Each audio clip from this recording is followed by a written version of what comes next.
मुल्क के मुख्तलिफ इलाकों में बारानी रहमत, तवील खुश्क साली का खात्मा। इस्लामाबाद और रावलपिंडी में बारिश, मौसम मजीद सर्द हो गया। तवील इंतजार के बाद मलका कोहसार, मरी में बर्फबारी, हर मंजर हसीन हो गया। आज़ाद कश्मीर और गिरदो नवाह में बारिश और बर्फबारी का सिलसिला जारी है।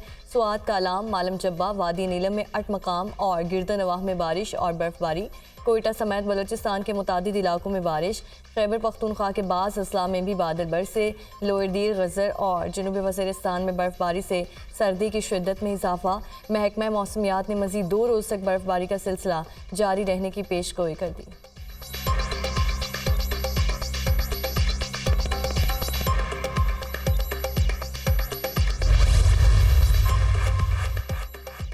सुप्रीम कोर्ट में आज अहम मुकदमात की समाअत होगी। सिविलियंस के फौजी अदालतों में ट्रायल कलअदम करार देने के फैसले के खिलाफ दायर अपीलों पर समाअत होगी। साबिक डिप्टी स्पीकर कासिम सूरी की जानिब से वज़ीर आज़म के खिलाफ अदम एतमाद की तहरीक मुस्तरद करने से मुतालिक केस की भी समाअत जस्टिस मंसूर अली शाह की सरबराही में 5 रुकनी लार्जर बेंच समाअत करेगा।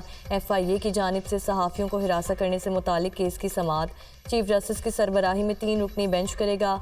अख्तर मेंगल और जमाल रईसानी के कागजात नामजदगी की मंजूरी से मुतालिक मुकदमात की भी आज समाअत होगी।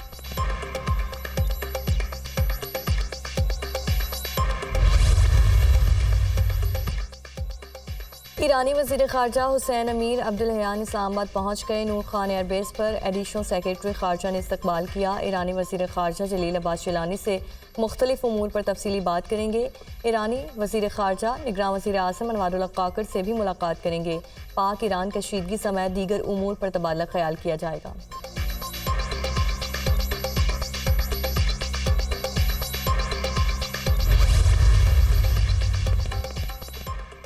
अपने साथ जुल्म बर्दाश्त कर लूँगा, मगर जो जुल्म अवाम के साथ हुआ वो बर्दाश्त नहीं। पाकिस्तान 2017 में बेहतर था या अब बेहतर है? जिन्होंने मुल्क के साथ जुल्म किया उनसे पूछें ऐसा क्यों किया। अफसोस हम दुनिया से बहुत पीछे चले गए। हमारी हुकूमत ख़त्म ना की जाती तो कोई बेरोज़गार ना होता। कौन कहता है कि यूथ नून लीग के साथ नहीं? नौजवान मुस्तकबिल के मेमार हैं। नौजवानों को 20 साल प्रोग्राम के तहत कर्जे देंगे, इन्हें अपने पाँव पर खड़ा करेंगे। सियालकोट बावफा लोगों का शहर है। सियालकोट मोटरवे हमने बनाई लेकिन इफ्तिताह का मौका नहीं मिला। कायद नून लीग नवाज शरीफ का सियालकोट में जलसे से खिताब।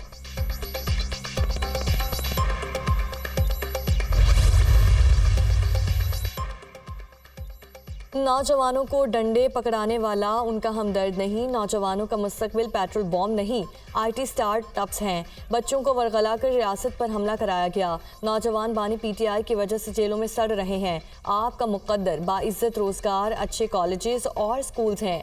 8 फरवरी को मुस्लिम लीग का कोई वोटर घर पर ना बैठे। शेर पर मोहर लगाएं। जितनी मोहरें लगेंगी उतनी तेज़ी से मुल्क तरक्की करेगा। नवाज शरीफ ने जो वादा किया पूरा किया। चीफ ऑर्गेनाइजर मुस्लिम लीग नून मरीम नवाज का सियालकोट में इंतखाबी जलसे से खिताब।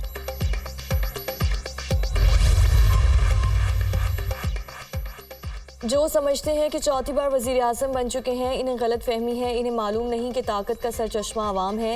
इन्होंने चार्टर ऑफ डेमोक्रेसी करके तौबा की थी, अब वही काम शुरू कर दिए हैं। PTI के प्लांटेड लोगों की वजह से कारकुनों को नुकसान हुआ और इंतखाबी निशान छिन गया। ये लोग तैयारी के बगैर सुप्रीम कोर्ट जाते हैं और फिर आंसू बहाते हैं। 8 फरवरी को जज्बाती होने की ज़रूरत नहीं, होशियार होने की ज़रूरत है। पीपल्स पार्टी में सलाहियत है कि वो सबको साथ लेकर चल सकती है। नफरत और तकसीम की सियासत ख़त्म करेंगे। आज मुल्क खतरे में है। दहशतगर्द फिर सर उठा रहे हैं। हमें मौका मिला तो पाकिस्तान में कोई गुड या बैड तालिबान नहीं होंगे। आइन को ना मानने वालों को दहशतगर्द समझते हैं। Chairman Peoples Party Bilawal Bhutto का रावलपिंडी में जलसा आम से खिताब।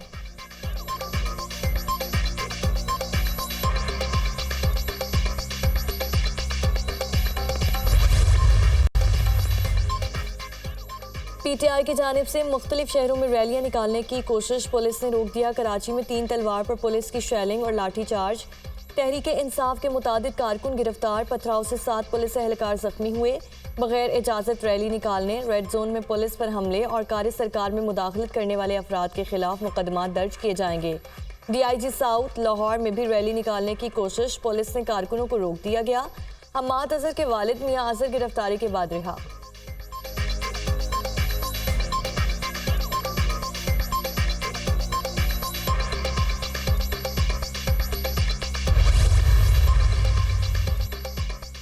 कराची के इलाके नाजिमाबाद में दो सियासी जमातों के कारकुनों में तसादुम। कारकुन एक दूसरे पर सीधी गोलियां चलाते रहे। गोलियां लगने से एक नौजवान जाँ बहक, दूसरा शदीद जख्मी हो गया। मुश्तल अफराद ने 2 गाड़ियों को आग लगा दी। इलाके में कशीदगी बढ़ गई। पुलिस और रेंजर्स ने हालात पर काबू पाया।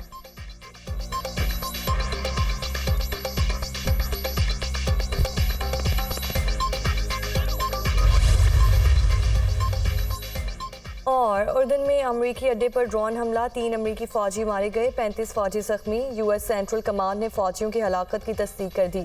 वाक़े पर अफसोस है, हमला ईरान की हिमायत याफ्ता अस्करियत पसंद ग्रुपों ने किया। जवाबी कार्रवाई करेंगे अमरीकी सदर जो बाइडन का रद्द अमल।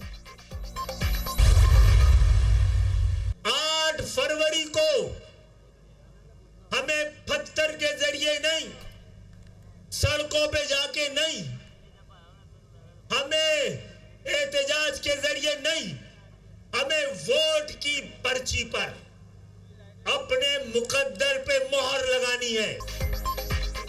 8 फरवरी का दिन कौम की तकदीर बदलेगा। आपने वोट डालना है और वोट की हिफाजत करनी है। अवाम के इख्तियार के लिए हर दरवाजे पर जाएंगे। वजारतें नहीं, इख्तियारात चाहिए। अब किसी बहन का भाई और माँ का बेटा लापता नहीं होगा। हम में से जो किसी और को वोट देने का सोच रहा है वो अपनी कौम से बेवफाई कर रहा है। खालिद मकबूल सिद्दीकी का कराची में खिताब, 5 साल के लिए सिंध हमारे हवाले कर दो। अगले इलेक्शन में लाड़काना से भी पीपल्स पार्टी नहीं जीतेगी। मेरा ताल्लुक सिंध से है लेकिन पंजाब के वज़ीर आज़म के उम्मीदवार को वोट देंगे। मुस्तफ़ा कमाल की गरज परस।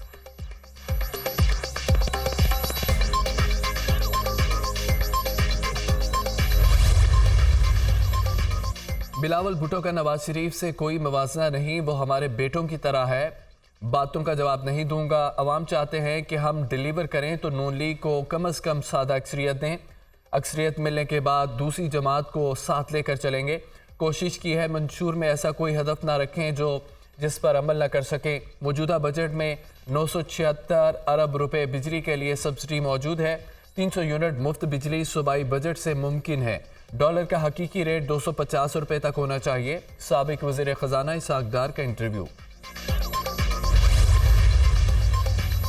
कराची में आसफा भुट्टो की ज़ेर क़यादत मुख्तलिफ इलाकों में रैली। सिर्फ पीपल्स पार्टी गरीबों का तहफ़्फ़ुज़ करती है। बिलावल भुट्टो वज़ीर आज़म बने तो गुर्बत का खात्मा करेंगे, अवाम की मुश्किलात को ख़त्म करेंगे। आसफा भुट्टो ज़रदारी का खिताब।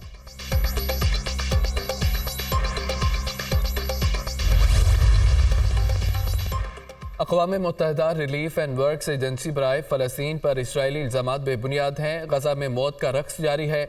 आलमी बरादरी मुतासरीन की इमदाद जारी रखे। अक़वाम मुत्तहिदा के सेक्रेटरी जनरल अंतोनियो गुतेरेस कहते हैं 7 अक्टूबर के हमास हमलों को अक़वाम मुत्तहिदा से जोड़ना हकीकत के मुनाफी है। अक़वाम मुत्तहिदा के फील्ड ऑपरेशन बहाल न किए गए तो लाखों लोग मौत के मुँह में चले जाएंगे।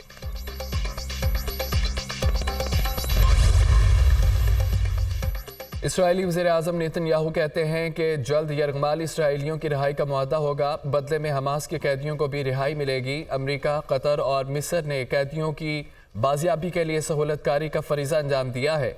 अभी कुछ कहना क़बल अज़ वक्त है कि मुआहदे पर अमल दरामद कब होगा। मुआहदे से मुतालिक खुली बात करना भी मुनासिब नहीं।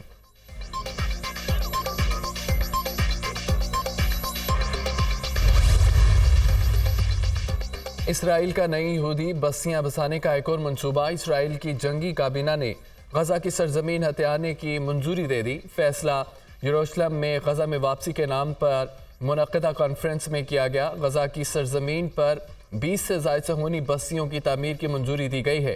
अरब मीडिया की रिपोर्ट।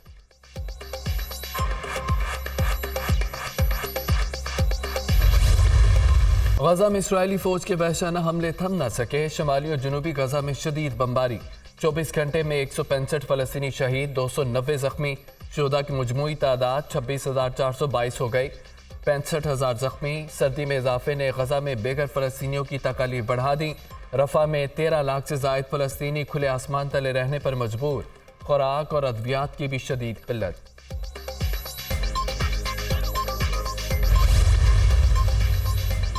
इसराइल के जनूबी लबनान पर ज़मीनी और फ़ज़ाई हमलों में ड्रोन्स और तोपों का इस्तेमाल किया गया। हिज़्बुल्लाह के 3 जंगजू शहीद हो गए। बॉर्डर पर इसराइली फ़ौज और हिज़्बुल्लाह जंगजुओं के दरमियान झड़पें जारी। हिज़्बुल्लाह का इसराइली ड्रोन मार कराने का दावा।